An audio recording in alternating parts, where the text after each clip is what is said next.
Hello guys, तो अब हम स्टार्ट करेंगे अपना नेक्स्ट टॉपिक।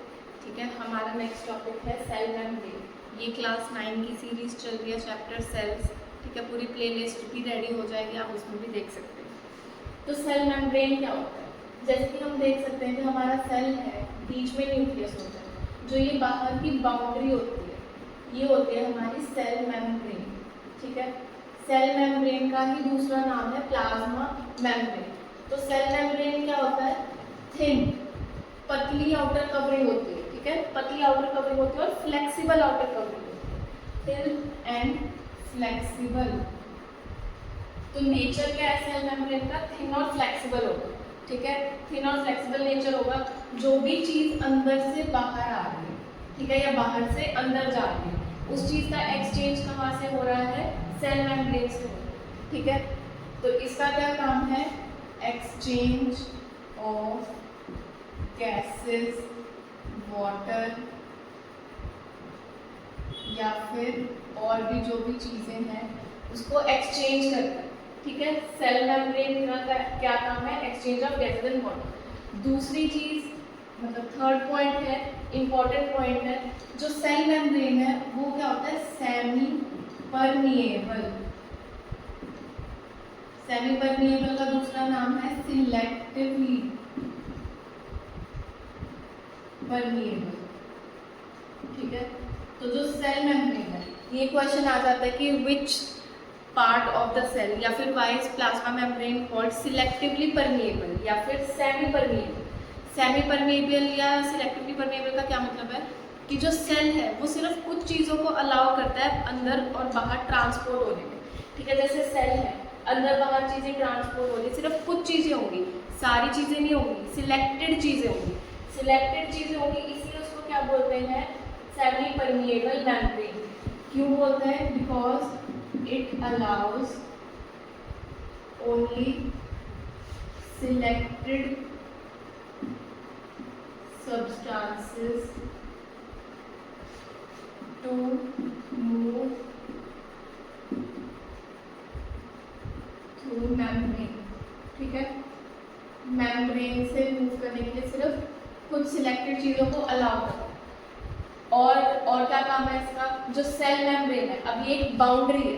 ठीक है, बाउंड्री का क्या काम होता है? कोई बाउंड्री है, उसके दोनों तरफ की चीज़ को अलग करके रखता है। ठीक है, तो सेल का जो अंदर का कंटेंट है और जो बाहर का कंटेंट है, उसको कौन अलग कर रहा है? Cell membrane. ठीक है, it separates the content of cell which is inside from its external environment. अगर बीच में कोई बाउंड्री नहीं होगी, कोई मेम्ब्रेन नहीं होगा, तो सब तो मिक्स हो जाएगा, कुछ भी बाहर आ जाएगा। ठीक है, तो सेल मेम्ब्रेन का क्या काम है? अंदर और बाहर की चीज़ों को सेपरेट करके रखना। ठीक है, उसके बाद सेल मेम्ब्रेन बना किससे है? सेल मेम्ब्रेन बना है made from lipids and proteins. Lipids जिनको हम फैट्स बोलते हैं, एंड प्रोटीन्स। ठीक है, ये चीज याद रखने की है, जो सेल मेम्ब्रेन है वो किससे बना है? प्रोटीन से बना है और लिपिड से बना है।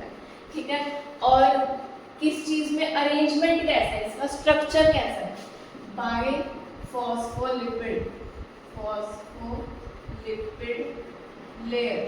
ठीक है, जो लेयर है प्लाज्मा मेम्ब्रेन की, वो कैसे अरेंज्ड है? By phospholipid layer. मैं आपको डायग्राम भी शो कर दूंगी, उससे आपको क्लियर हो जाएगा। तो ये सारी इंपॉर्टेंट चीजें हैं सेल मेम्ब्रेन से। ठीक है, और क्या इंपॉर्टेंट चीज है?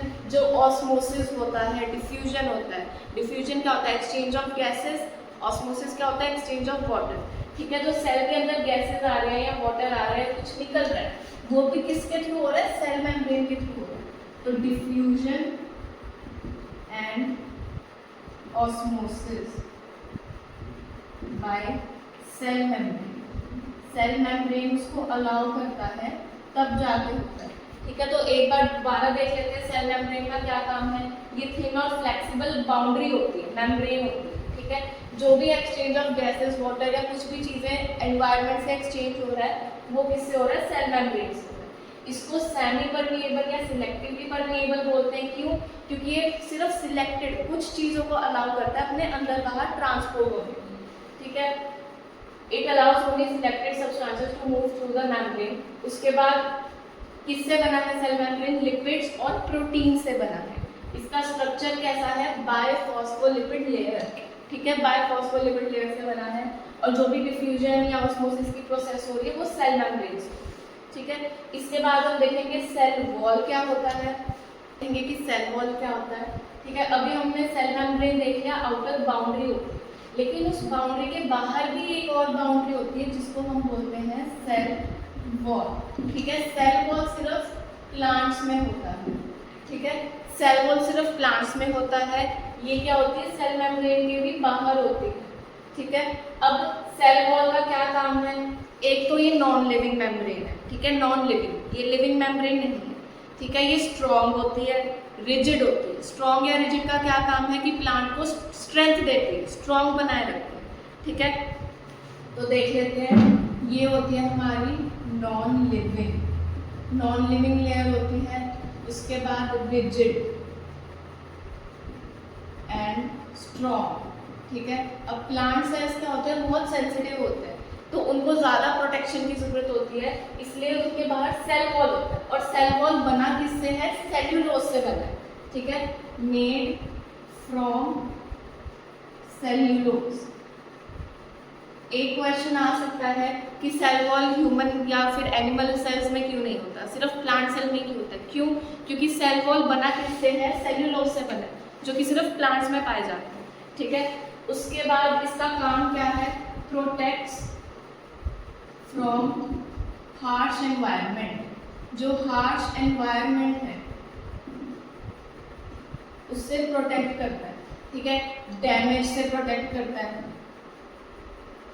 डैमेज से प्रोटेक्ट करता है, समझ आ गई। तो सेल वॉल का ये काम है, नॉन लिविंग लेयर है, रिजिड है, स्ट्रॉन्ग है, सेल्यूलोज से बना है, एनवायरनमेंट से प्रोटेक्ट करता है, ठीक है, डैमेज से प्रोटेक्ट करता है, ठीक है, सिर्फ प्लांट्स में प्रेजेंट होता है, ठीक है। अब हम दो प्रोसेसेस देखेंगे, एंडोसाइटोसिस एंड प्लाज्मोलाइसिस। एंडोसाइटोसिस क्या होता है, जो सेल मेम्ब्रेन है, हमने देखा था कि सेल मेम्ब्रेन क्या होती है, फ्लेक्सिबल होती है, फ्लेक्सिबिलिटी की वजह से वो खाने को एनगल्फ कर देती है, ठीक है, एनगल्फ, ENGULF, एनगल्फ का मतलब है खाने को अंदर लेना। इस प्रोसेस को क्या बोलते हैं, endocytosis. The process by which thin and flexible layer of या फिर फ्लेक्सिबल सेल मेम्ब्रेन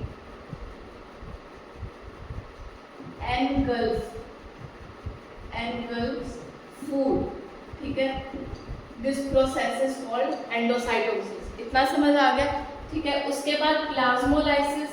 प्लाज्मोलाइसिस क्या प्रोसेस होती है, अब हमने ऑस्मोसिस पढ़ा था, ठीक है। ऑस्मोसिस में एक प्रोसेस आती है कि जिसमें वो पानी लूज कर रहा है, ठीक है, पानी को बाहर निकाल रहा है। जब पानी को सेल बाहर निकालेगा तो सेल श्रिंक हो जाएगा। श्रिंक का क्या मतलब है, छोटा साइज हो जाएगा, ठीक है। तो श्रिंक होने की वजह से जो सेल के अंदर की चीज़ें हैं वो सेल मेम्ब्रेन से दूर हो जाएंगी, ठीक है। जैसे मान लो ये तुम्हारा सेल है, ठीक है, सेल छोटा हो रहा है, श्रिंक हो रहा है, तो जो अंदर का सामान होगा वो और छोटा हो जाएगा, ठीक है, अंदर वो हो जाएगा, सेल वॉल्स या सेल मेम्ब्रेन से दूर हो जाएगा, ठीक है। इस प्रोसेस को क्या बोलते हैं, प्लाज्मोलाइसिस। लिख लो, व्हेन सेल श्रिंक हो रहा है, क्यों हो रहा है, बाय लॉस ऑफ वाटर के लॉस से इट्स इनर कंटेंट, जो अंदर का कंटेंट होता है वो क्या होता है, moves away from cell membrane, ठीक है, सेल मेम्ब्रेन से दूर हो जाता है। इस प्रोसेस को बोला जाता है प्लाज्मोलाइसिस, ठीक है। अच्छे से नोट्स भी प्रोवाइड करेंगे। अभी नेक्स्ट वीडियो में हम न्यूक्लियस देखेंगे, साइटोप्लाज्म देखेंगे, बाकी सारे सेल ऑर्गेनेल्स भी देखेंगे, ठीक है। Thank you.